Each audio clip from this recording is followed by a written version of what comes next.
En esta ocasión realizaremos la presentación del libro Historias de lo político en Colombia.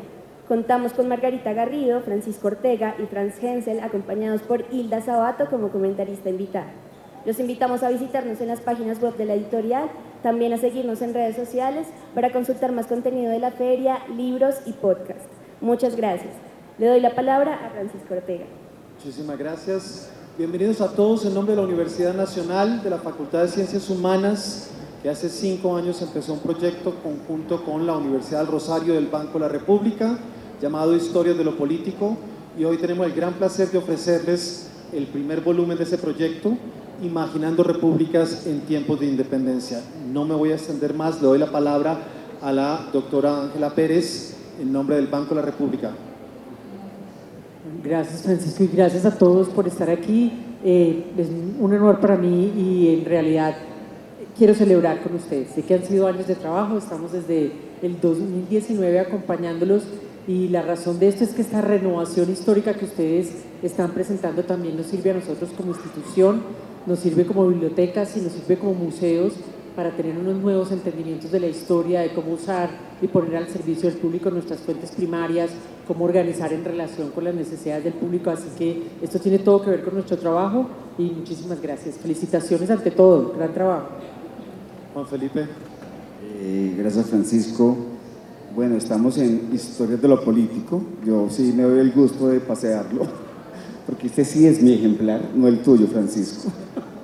Me lo está reclamando desde las 3 de la tarde y yo no he dejado que se lo rape. Bueno, Ángela, gracias. 2019, había olvidado la fecha, porque lo bonito de editar, pensar en lo que será el objeto que el lector tenga en sus manos, lo convoca a uno definitivamente cuando conoce el proyecto. Yo el proyecto lo conocí con Franz cuando lo presentó en la Universidad del Rosario. Yo le dije, me encanta, o sea, es de las cosas que yo sueño, porque para mí el siglo XIX colombiano siempre ha sido insospechado, aparte de los textos que leí cuando hice mi maestría en Historia, donde fui alumno de la profesora Garrido y del profesor Ortega, además. Entonces, me estoy rejuveneciendo. Yo estudié viejo, afortunadamente. Pero entonces, enfrentar ese reto de escuchar el proyecto de seminario, que era con el Banco de la República, porque el proyecto editorial estaba, pero era una fase muy posterior. Y poder adecuar esa cosa tan al mañana significaba enloquecer a mis editores académicos, la profesora Garrido, el profesor Franz y el profesor Ortega. Esas reuniones que están grabadas, algunas, son un documento para la historia. Cómo se tortura a un profesor universitario o profesora universitaria. Las cartas las tengo yo. Pero la felicidad de recibir el primer volumen, de que lo cerraran, no fue felicidad, porque no lo cerraban.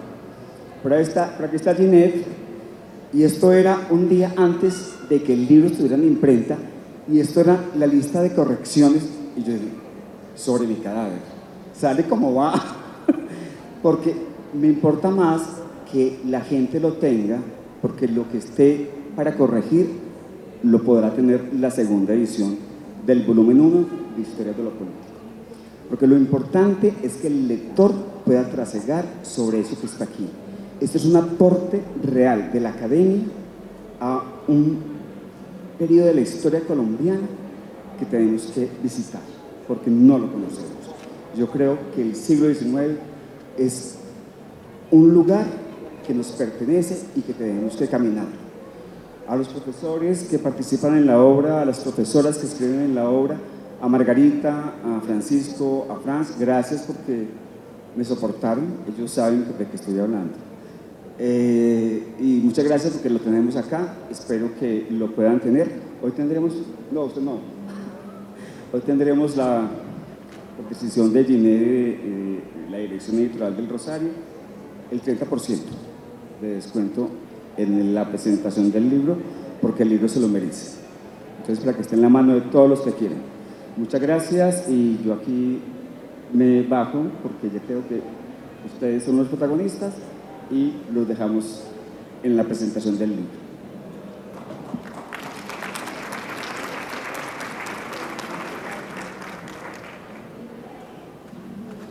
Bueno, yo solamente saludo brevemente en nombre del Centro Editorial de la Facultad de Ciencias Humanas de la Universidad Nacional de Colombia. Como ya dijo Juan Felipe, esta es una coedición entre ambas instituciones, serán 5 volúmenes y este es el primer volumen de Historias de lo Político que celebramos hoy. Voy a presentar solamente a los autores y a los editores académicos y a Gilda Sábato, que generosamente hará una conversación con los editores sobre esta bella aparición de Historias de lo Político.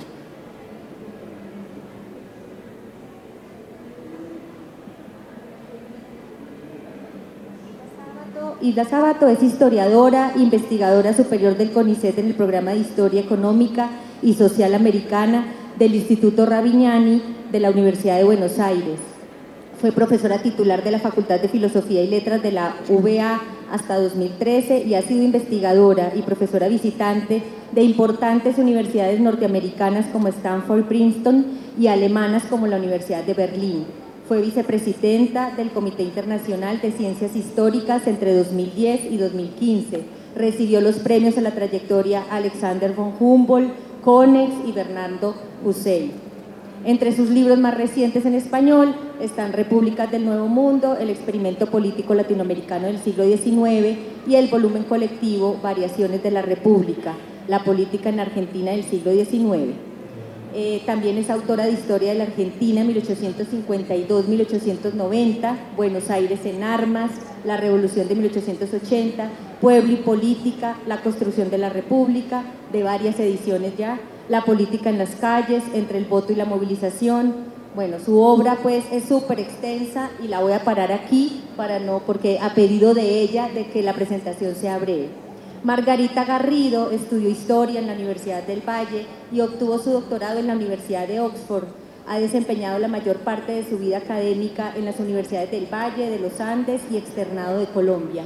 Ha publicado 2 libros, numerosos artículos y capítulos especialmente sobre cultura política colonial y republicana. Ha participado en diversos proyectos de comunicación de narrativas históricas para públicos amplios. Entre 2000 y 2003 fue directora de Colciencias y entre 2008 y 2013 fue directora de la Biblioteca Luis Ángel Arango en Bogotá. Actualmente, como investigadora independiente, sus intereses giran en torno a la historia de lo político, especialmente desde la perspectiva de las emociones y los sentimientos morales. Hicimos un ejercicio y fue pedirles en secreto a cada uno de los editores académicos que nos enviara un párrafo sobre su colega.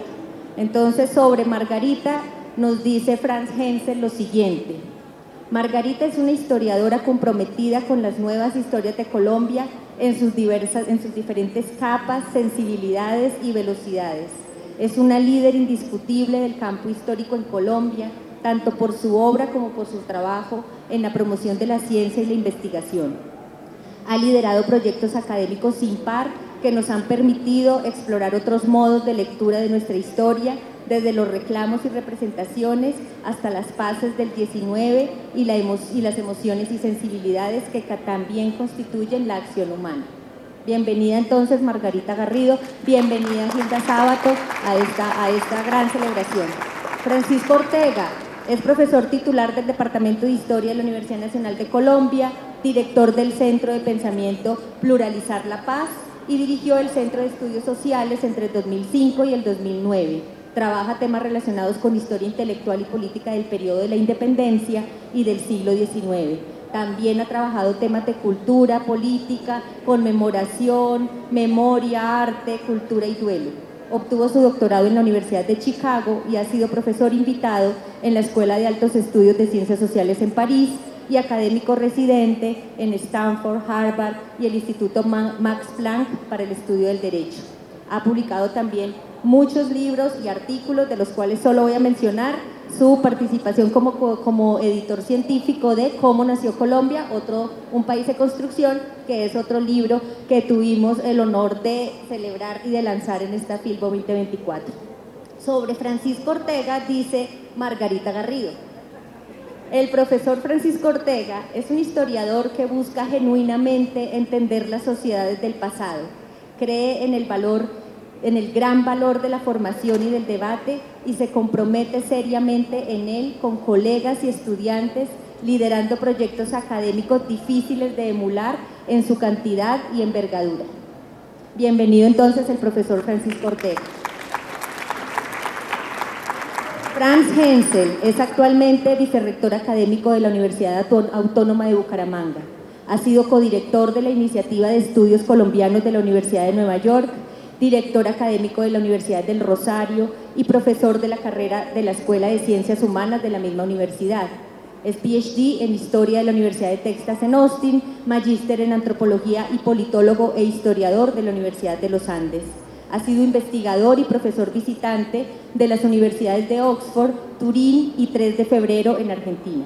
Ha publicado libros, capítulos y artículos sobre sus temas de interés, entre los que se cuentan las formas de la imaginación política en el siglo XIX, la construcción de la República en la primera mitad del siglo XIX y las implicaciones teóricas e historiográficas de categorías como experiencia, escala y conexión.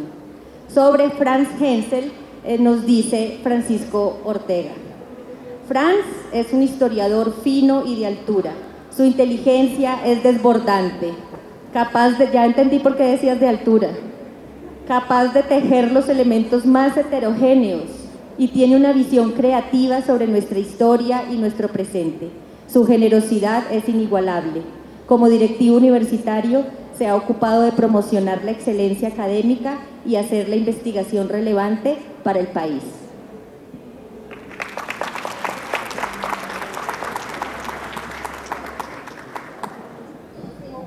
Sí, yo creo que entramos en materia, ¿no?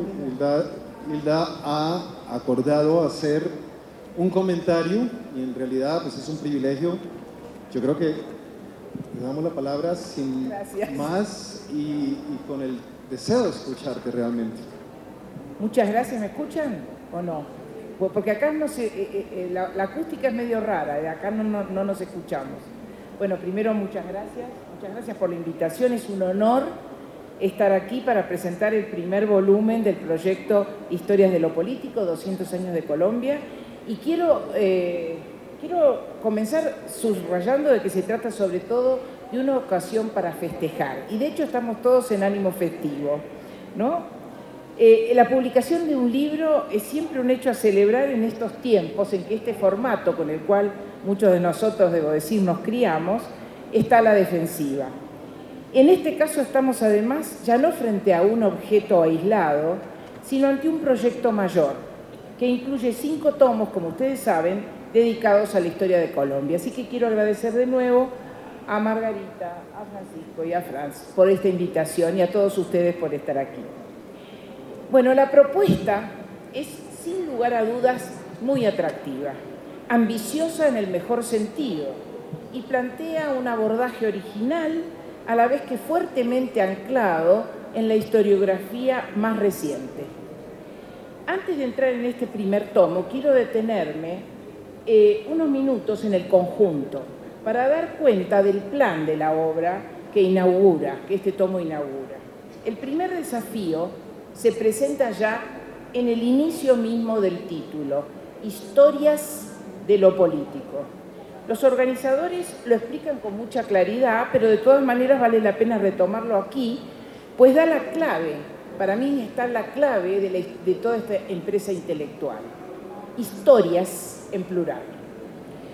Una manera simple y a la vez muy clara de desmarcarse de una larga tradición historiográfica que pone como sujeto a la nación y aspira en cada caso a contar su derrotero a través de una narrativa en singular, que se propone como la historia con mayúscula nacional.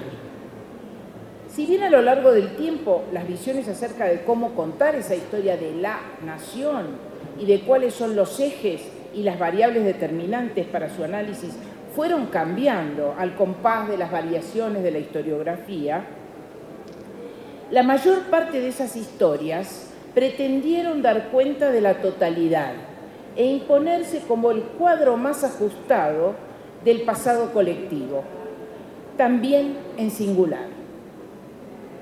Acá, en cambio, y voy a citar a los autores, se quiere ofrecer, y leo, una historia polifónica que renuncia, cito, a ser contada desde una sola perspectiva y en un solo tono, así como a subsumir las diferentes capas de la experiencia humana en una totalidad. Esto es un planteo, me parece, fundamental para abordar el libro. Al mismo tiempo, el título alberga una tensión en su propio enunciado, porque enseguida refiere a un singular, Colombia. ¿Cómo definir Colombia si se descarta la idea de totalidad y de unidad de destino? La respuesta se encuentra, a mi manera de ver, en el segundo término de ese mismo título, cuando se invoca lo político, no la política, lo político. Apoyados en las formulaciones de Claude Lefort y Pierre Rosanvallon, los editores proponen ese concepto como articulador de toda la propuesta. En sus palabras, y vuelvo a citar, este proyecto busca recuperar el proceso por medio del cual un conjunto humano, entre acuerdos y confrontaciones, toma progresivamente la apariencia de una comunidad política. En este caso, de transición hacia formas de autoinstitución de un colectivo que habría de fundarse sobre una nueva base política, se abre la posibilidad, entiendo yo, de identificar la compleja y contradictoria trayectoria de ese colectivo en continua transformación con una sola palabra, ¿no? Colombia, convertida en horizonte de sentido para el conjunto. Y vuelvo al texto, lo que se propone, pues, es indagar en esa historia diversa y plural que resultó, comillas, del trabajo de darse rasgos en común para un conjunto de límites disputados de seres humanos que protagonizaron la aventura de constituirse en comunidad. Entonces, ahí tenemos ese título, de alguna manera resume esta empresa, el plural y el singular. Para llevar adelante esta empresa, los organizadores han definido un plan de obra que es realmente original. Pues si bien hay un eje principal de carácter básicamente cronológico, que divide a esta historia bicentenaria en 5 períodos, que son los 5 tomos prometidos, los estamos esperando ya desde hoy, se han establecido 7 ejes transversales que la atraviesan. Esos ejes no se ajustan a los criterios más habituales en este tipo de historia, ¿no? por su disciplina o por tópico, sino que fueron resultado de un trabajo entre los autores para detectar aquellos problemas fundamentales en términos precisamente del objetivo, la formación y el funcionamiento de la comunidad política a lo largo de 200 años, de una historia que es finalmente una historia colectiva. Bueno, dado que estas líneas conductoras aparecen ya en el primer tomo, no voy a enumerarlas ahora, estas 7 líneas, porque me parece que se va a ver su productividad de manera más clara cuando nos focalicemos en el periodo de este libro.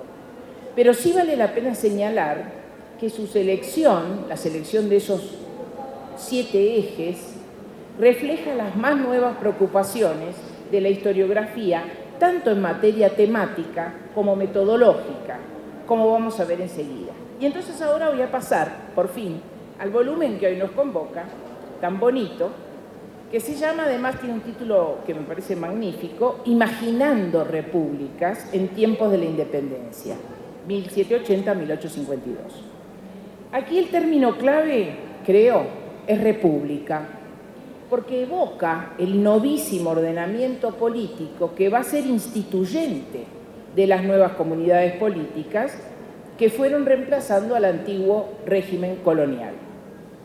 Hace referencia, pues, al momento de desintegración de lo viejo y de construcción de lo nuevo, pero no como esto es muy importante, no como un proceso previsible, que estaba inscrito en la naturaleza de las cosas, como se pasa del antiguo régimen a la modernidad, a la manera de las más tradicionales historias nacionales, ni tampoco como un camino inevitable en el plano universal previsto en las teorías de la modernización. Nada de eso está aquí. Se busca, en cambio, dar cuenta, voy a citar, de la transformación vertiginosa, inédita y radical que se desató en los primeros años del siglo XIX, que abrió un periodo de experimentación política marcado por la búsqueda de soluciones a desafíos políticos inéditos. Lejos de las visiones teleológicas y de los mandatos patrióticos que, como ya sabemos, predominaron durante décadas en el tratamiento de ese periodo, es el periodo de la formación de nuestras queridas patrias, digamos, estamos frente a una apuesta por pensar en el tratamiento, por pensar los procesos situados en el tiempo y en el espacio, para tratar de captar las experiencias de los actores en momentos de gran incertidumbre acerca de lo que estaban viviendo. Ninguno de ellos sabía qué venía por delante, y ellos al mismo tiempo eran artífices de ese futuro. Momentos de incertidumbre, además, que se abrían a diferentes alternativas de futuro, cuando era necesario, por lo tanto, y ahí vuelvo al título, imaginar soluciones, imaginar repúblicas. Por cierto que esta apuesta ha sido posible, y esto es muy también importante, ellos lo dijeron, porque contamos con una historiografía renovada que ha cuestionado las visiones más tradicionales y ha abierto nuevos campos de investigación. Eso no es para mí, lamentablemente. Con preguntas originales y metodologías innovadoras. Vale la pena, sin embargo, destacar que sus organizadores, así como quienes fueron convocados a sumarse a esta empresa, han sido y siguen siendo parte de ese movimiento de renovación que ya lleva más de 30 años. Este volumen además hace una apuesta cronológica que no se ajusta a las periodizaciones convencionales. El punto de arranque está puesto en 1780, que seguramente responde a la intención de dar cuenta del final de la experiencia colonial. La introducción no se detiene en por qué eligieron ese inicio, pero en cambio explica la fecha de cierre. Frente al habitual corte establecido alrededor de 1830 para Colombia, marcado por la disolución de la Gran Colombia, aquí se ha optado por prolongar el periodo hasta principios de la década del 50. Yo creo que encuentro muy acertada esa decisión en función de los problemas que se tratan aquí, que de alguna manera logra encerrar, digamos, el ciclo de las repúblicas tempranas. Otro recorte fundamental es temático, y aquí es donde los autores hicieron el gran esfuerzo, enorme esfuerzo, por definir los 7 ejes transversales a todos los tomos.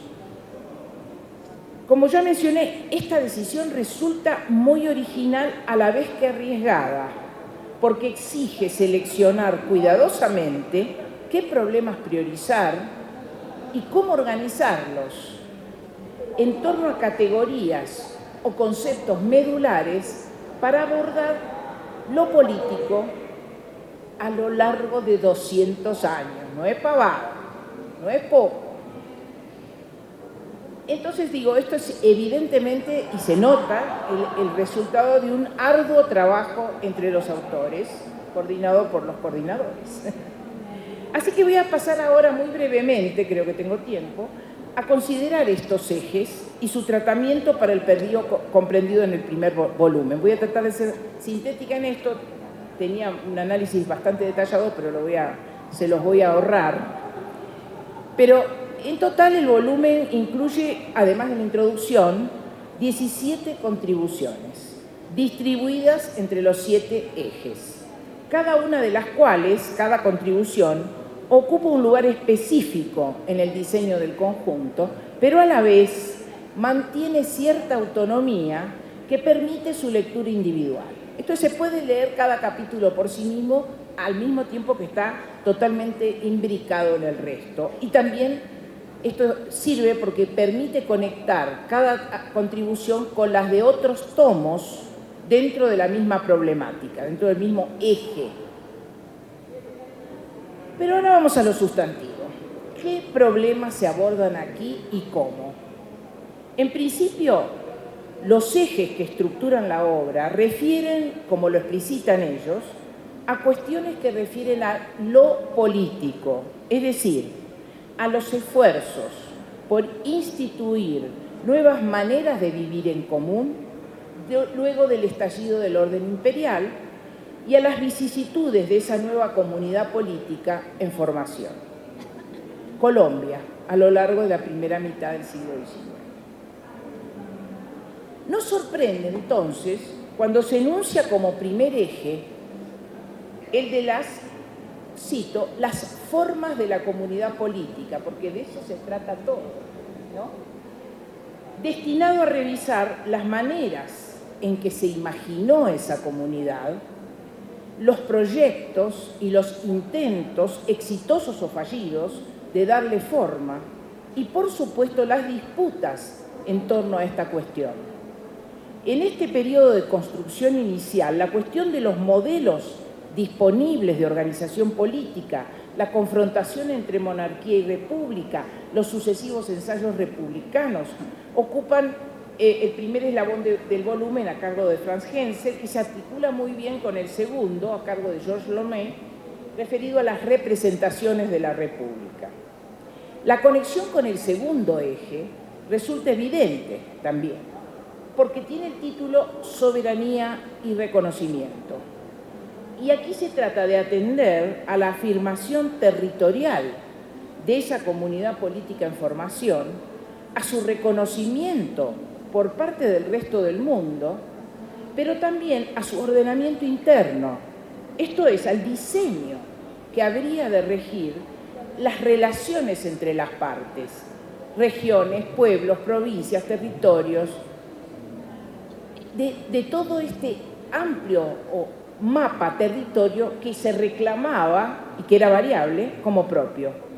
En este punto, en este eje, hay 3 capítulos, no voy a ir a los detalles, que abordan diferentes aspectos de este tema, a cargo de Isabel Arroyo, de Liliana María López y de Daniel Gutiérrez Ardila, respectivamente, y que tratan estos temas, la identificación y la conformación y las disputas territoriales.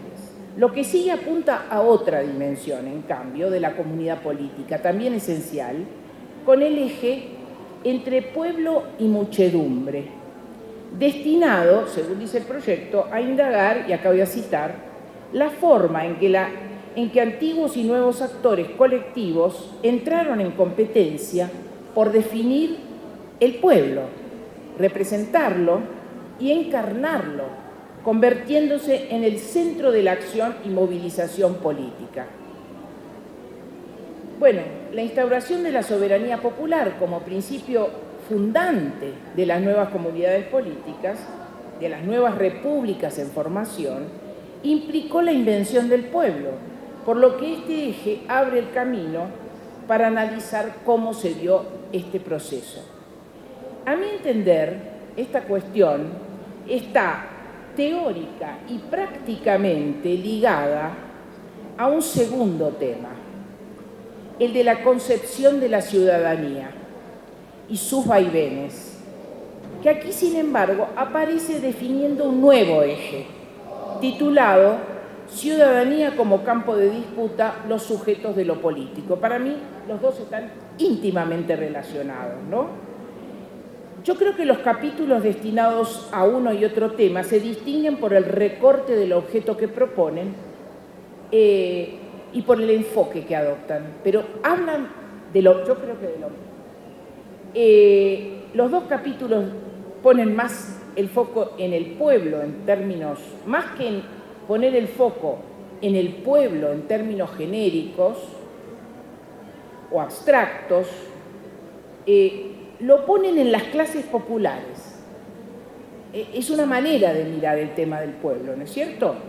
Y sus formas de acción colectiva en el marco de la política republicana, y hay dos artículos muy sugerentes, muy buenos, de Víctor Uribe Urán y Luis Erwin Prado. La sección dedicada a la ciudadanía, por su parte, incluye 3 capítulos, y estos giran en torno a las formas en que se fue concibiendo la ciudadanía. No hablan ya de los actores populares, sino de cómo se concibió la ciudadanía, sus alcances, sus límites, las instituciones y las prácticas asociadas a su ejercicio, de manera tal que esbozan cuál era el sujeto de lo político para esta propuesta. Ahí el capítulo, también no me voy a detener en los capítulos, Clément Thibault introduce esta sección, lo sigue Rafael Acevedo y finalmente Marcela Echeverri, con distintos aspectos de este tema. Ahora entramos en el 5º eje, faltan menos. Los regímenes morales y emocionales de lo político, un campo que busca dar cuenta, y cito, de las nuevas normatividades y que a su vez refiere a los valores y los principios sobre los que se pretendía fundar la comunidad política. Esta es una instancia muy compleja que Francisco Ortega y Margarita Garrido exploran con enorme riqueza en sus capítulos, porque trabajan sobre qué valores, sobre qué emociones, sobre qué sentidos se forma o se va constituyendo la comunidad política, qué valores dan basamento a la construcción de estos grupos humanos. 6º eje, los lenguajes de la economía y el trabajo, que para mí introduce un giro en el recorrido que veníamos haciendo hasta ahora. Hasta ahora venía más o menos, yo lo entendía como lógico lo que seguía. Esto se me va un poco. Confieso que de verdad que me resulta un poco menos clara esa deriva, ¿no? Si bien la enunciación programática es clara y muestra la pertinencia de no separar política y economía, encuentro que los temas ahí abordados son más bien laterales al núcleo que ordena el proyecto. Quiero aclarar, sin embargo, muy fuertemente que no estoy hablando de la calidad de los capítulos, pues se trata de contribuciones excelentes, muy bien escritas y con peso historiográfico propio. Son los capítulos, no tengo tiempo a detenerme, de James Torres y de José Joaquín Pinto, que trabajan sobre aspectos relacionados, el primero con los sistemas de circulación económica y el segundo con los temas de finanzas públicas y fiscalidad, pero que realmente están como, yo no los encuentro totalmente integrados al conjunto. Y finalmente, llegamos al final del volumen con el eje saber, poder y territorio, compuesto por 3 capítulos que en realidad se concentran en el último punto, porque todos refieren a las formas de organización del territorio, más que al saber y al poder. Se refieren sobre todo al territorio y se conectan directamente todo el bloque con lo visto para el 2º eje. A mí me parece que estos 2 ejes, el segundo y el 7º, están totalmente conectados. Y los trabajos son de Paola Ruiz, Lucía Duque Muñoz y María José Afanador Liach. Bueno, hasta acá una descripción más que somera, y ahora me gustaría pasar. Este recorrido muestra, lo quise decir, porque de alguna manera muestra el abanico de temas muy diversos que se conectan entre sí como resultado de un cuidadoso plan que tiene a lo político como clave de bóveda. Nombré a los autores también. ¿Por qué? Porque da cuenta de un elenco de lujo en materia historiográfica. Acá están la gente que está trabajando sobre historia con las nuevas metodologías, los nuevos enfoques, las nuevas perspectivas. Cada uno de ellos hace una puesta al día del tema que tiene entre manos, a la vez que avanza sobre nuevas propuestas inspiradas en el marco epistemológico común. Estamos así frente a un producto muy atractivo y sobre todo original. En ese sentido, los editores lograron su propósito, creo yo, de gestar una obra sobre el pasado de Colombia realmente diferente a las que lo precedieron en décadas anteriores, a las historias de Colombia anteriores. ¿Qué tenemos al final del día? Tenemos historias en plural, visiones diferentes, la polifonía de la que hablaban al principio, pero articuladas en torno a un núcleo de indagación, recortes temáticos novedosos que permiten revisar viejas preguntas de manera renovada, a la vez que formular otras nuevas. Esta operación también se diferencia de las más recientes esfuerzos por escribir otras historias nacionales en clave política, como la más reciente es la que realizaron en Chile bajo la dirección de Iván Yaksik. Una obra que es fundamental en el caso de Chile, pero que sigue un enfoque diferente al de este caso. Bueno, yo tenía algunos interrogantes que voy a dejar de lado, por eso los dejo de lado, pero después se los voy a decir a ellos. Quiero simplemente decir que entonces estamos frente a esta obra que es realmente una apuesta fuerte que espero todos puedan leer, que puedan compartir, que se internen en el laberinto y en el desafío que nos proponen. No es, y acá voy a decir algo que a lo mejor el editor me va a matar, no es un libro de lectura fácil, no es, yo le digo, no voy a mentir, pero tampoco es un libro de eruditos, es un libro denso, complejo, muy interesante y que abre la cabeza, por lo tanto se los recomiendo. Muchas gracias.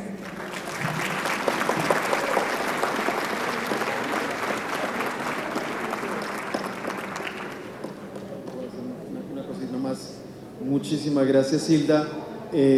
Yo quiero aprovechar los 2 minutos que tengo, simplemente no voy a hablar ni mucho menos responder a los comentarios que dice Hilda, que señala Hilda, que me parece que nos abren una conversación interesante. Esperamos poder tener otro escenario para conversar, pero sí quiero hacer, primero que todo, un reconocimiento, la razón por la cual, espero que para todos haya quedado evidente, la razón por la cual pensamos en Hilda cuando terminamos el volumen, y queríamos que fuera la persona que nos diera estas palabras, primeras palabras sobre el libro. Fue la primera persona que se leyó después de nosotros todo el libro, antes de que pasara por el último corrector. Entonces, pero no, simplemente de verdad reconocer,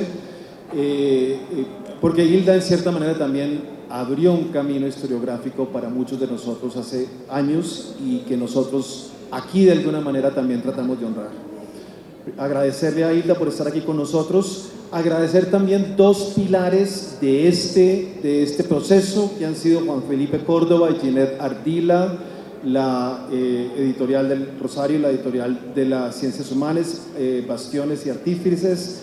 Agradecer sin duda lo voy a decir así de manera cariñosa, una socia cómplice de muchas batallas, pero que sobre todo nos tuvo fe en un momento en el cual estábamos empezando a soñar este proceso, Ángela Pérez y toda la sugerencia del Banco de la República. Agradecerles, si Ángela tuvo fe, qué decir de nuestros autores, de los autores que participaron en cada uno. No los voy a nombrar a todos porque ya los nombró Hilda, pero reconocer y agradecerles con su contribución. Creo que hemos construido algo que puede y espero sea realmente un aporte importante para el país. Agradecerles también finalmente a Miquel Monroy, brazo derecho y brazo izquierdo de este proyecto, y a nuestros familiares que nos aguantaron durante 5 años por no estar ahí a las horas que tendríamos que estar. Gracias. Bueno, muy buenas noches, y en esta sección de varios, pues después de, primero les confieso que me genera muchísima emoción ver a tantas generaciones intelectuales y de intelectuales aquí congregadas. Es realmente emocionante, y creo que la idea de que este proyecto convoque tan diversos públicos, a pesar de que es un libro bueno para la mesita de noche, digamos, como que se va digiriendo, porque también habilita la imaginación política, no solamente por la somnolencia. Entonces, vernos acá todos después de una pandemia, en momentos de tanta transformación vital, verles a ustedes, verles a los autores, a las autoras que han estado acá, que nos soportaron las varias rondas de correcciones, de ediciones, y ver este esfuerzo colectivo. Es un libro colectivo, no es un libro de autores por ahí dispersos, sino es un esfuerzo colectivo por lograr la visión que acaba de señalar Hilda. Es de verdad gracias a ustedes que esto ha sido posible. Yo quería decir algo un poquito menos, no sé, que se me ocurría mientras estaba escuchando a Hilda, y lo que ha pasado con este libro es un poco lo que pasa con la historia. Es que uno quiere contar una historia y termina contando otra, y para eso también son las historias, para abrir el catálogo de preguntas y de lecturas posibles, para pensar la posibilidad de imaginación y acción política hoy. Y eso nos pasó con los ejes. Hubiéramos querido acá decir, no, desde el inicio los teníamos perfectos, sabíamos que esto se llamaba historia de lo político, y luego llegamos a las historias, y pues así es la vida, y así son las historias que tenemos. Así que muchas gracias, y le quiero dar la palabra final a la maestra Margarita. No, yo ante todo agradecerles por estar aquí, a los que están, agradecerles a los autores que nos acompañaron. Fue una aventura interesantísima, y a Hilda, por supuesto, por su presentación, por su crítica, a todas las críticas que vengan. Esperamos muchas críticas, muchas retroalimentaciones. A los autores, creo que tuvieron la experiencia. Es posible hacer libros entre todos, es posible conversar entre todos, es posible hacernos digamos, lecturas mutuas y diferentes, pero también es posible para este país tener una narrativa que sea plural, con muchas historias, y que nos muestra cómo en las circunstancias que parece que se repiten y se repiten, siempre tenemos la posibilidad de seguir adelante creyendo en la República, ahuyentando siempre, como en el siglo XIX decía Hilda, el gran enemigo era el despotismo, y si la tiranía, la monarquía, no queríamos más, y hemos sido capaces de seguir en la República con muchos conflictos, con muchos problemas, pero con muchas soluciones. Y aquí aparecen muchos sujetos en muchas historias encontrando soluciones, produciendo conocimiento, produciendo relaciones, inventando futuros y esperanzas para poder seguir adelante. Entonces yo creo que como nación es interesante que nos contemos esas historias en plural para entendernos.